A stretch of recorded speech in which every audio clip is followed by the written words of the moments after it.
శ్రీరామ జయ రామ జయ జయ రామ. ఈరోజు శ్రీ లలితా సహస్రనామ స్తోత్రంలో 22వ శ్లోకానికి అర్థం తెలుసుకుందాం. సుమేరు మధ్య శృంగస్థ శ్రీమన్నగర నాయిక చింతామణి గృహాంతస్థ పంచబ్రహ్మాసనస్థిత. ఈ శ్లోకంలో అమ్మవారి యొక్క యంత్రస్వరూపాన్ని వర్ణిస్తున్నారు. 21వ శ్లోకం వరకు సాకారంలో ఉన్నటువంటి కరచరణాలతో దర్శనమిచ్చేటువంటి లలితా పరమేశ్వరిని వర్ణించారు. ఇక్కడ యంత్ర రూపంలో ఆ దేవత ఎలా ఉంటుంది? ముందుగా భక్తుడికి సాకారం కావాలి, ఒక రూపం కావాలి. ఆ రూప వర్ణనంతా కూడా 21 శ్లోకాల్లో మనకి చూపించారు. ఈ 22వ శ్లోకం 23వ శ్లోకంలో యంత్ర రూపంలో, ఆ రూపం అంతా కాదు, కరచరణాలు ఏమీ ఉండవు, కాకుండా రేఖామాత్రంలో ఉన్నటువంటి రూపంలో ఆ తల్లి ఎలా ఉంటుంది అన్నది ఇక్కడ వర్ణించి చెప్తున్నారు. చాలా రహస్యంగా చెప్పేటువంటి అద్భుతమైనటువంటి మంత్రరాజం ఇక్కడ మనకు ఉన్నది. ఈ నామంలో యంత్ర రూపాన్ని వర్ణించారు. మేరువు అంటే శ్రీచక్రం. ఇప్పుడు శ్రీచక్రం 2 రకాలుగా ఉంటుంది. ఒక కాగితం మీద గీసేటువంటి శ్రీచక్రం 2 డైమెన్షనల్. అలా కాకుండా పొడవు వెడల్పు ఎత్తులతో కూడా ఉంటుంది. అంటే ఒక శిఖరం లాగా మనకు కనపడుతుంది. దాన్ని మేరు ప్రస్థానం అంటారు, మేరు అంటారు. ఇప్పుడు శ్రీచక్రంలో ఉండేటువంటి దళాలు కొన్ని ఉంటాయి, కోణాలు కొన్ని ఉంటాయి. ఈ దళాలు కోణాలని శృంగములు అంటారు. శ్రీచక్ర శృంగములు ఈ శ్రీచక్రాలకి, ఈ దళాలకి, త్రికోణాలకి మధ్యలో అన్నిటికీ ఒక్కొక్క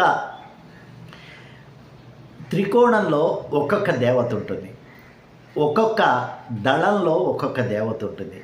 అలాగే భూప్రసారం చుట్టూ ఉన్నటువంటి చతురస్రంలో కొంతమంది దేవతలు ఉంటారు.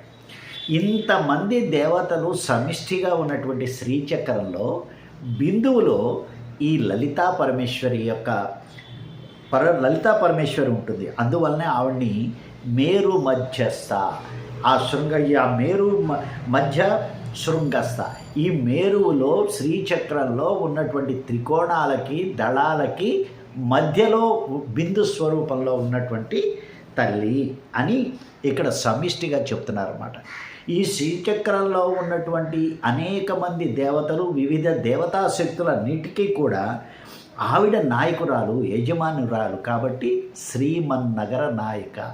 నాయక అంటే ఇక్కడ శ్రీచక్రంలో ఉన్నటువంటి నగరం అన్నా, గృహం అన్నా, ఇవన్నీ కూడా శ్రీచక్రానికి గురించి చెప్తున్నాయి. కాబట్టి ఈ శ్రీచక్రంలో ఉన్నటువంటి దేవతా స్వరూపాలు అన్నిటినీ కూడా తన ఆధీనంలో ఉంచుకొని, తన చెప్పు చేతల్లో ఉంచుకున్నటువంటిది. కాబట్టి శ్రీమన్నగర నాయిక, అందులో ఉన్నటువంటి శ్రీచక్రానికి అధిపతిగా ఉన్నటువంటిది. చింతామణి గృహాంతస్థ పంచబ్రహ్మాసన స్థిత. బ్రహ్మ, విష్ణువు, రుద్ర, ఈశ్వరులు, ఈ నలుగురు కూడా 4 కోళ్ళగా ఉన్నటువంటి పీఠానికి సదాశివుడు ఒక ఫలకంగా ఉన్నట్ట. ఆ సదాశివుడి మీద ఈ పంచబ్రహ్మలతో కూర్చున్నటువంటి ఆసనం మీద కూర్చుని ఉన్నటువంటిది లలితా పరమేశ్వరి. ఆవిడ ఎక్కడా ఉందంట? చింతామణి గృహాంతస్థ. చింతించిన వెంటనే కోరికలు తీర్చేటువంటిది చింతామణి. అటువంటి చింతామణులతో నిర్మించినటువంటి గృహంలో కూర్చుని ఉన్నది అని చెప్తున్నారు. చింతల వలన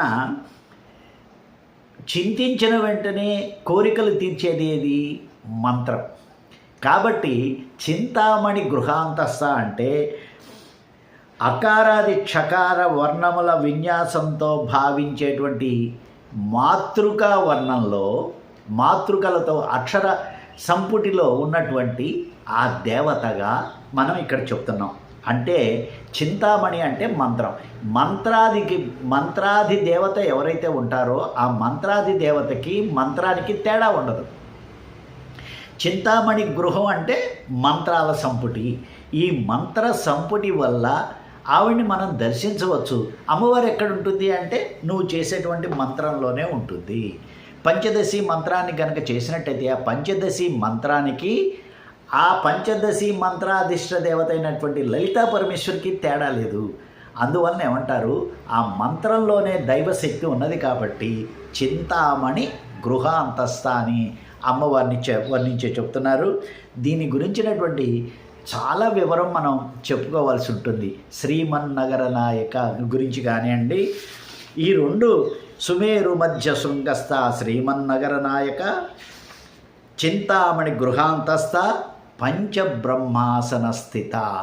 ఈ వాక్యాల్ని మనం జాగ్రత్తగా ఇంకా పరిశోధన చేసి అర్థం చేసుకోవలసినటువంటి మహామంత్రం ఈ శ్లోకం. శ్రీరామ జయ రామ జయ జయ రామ.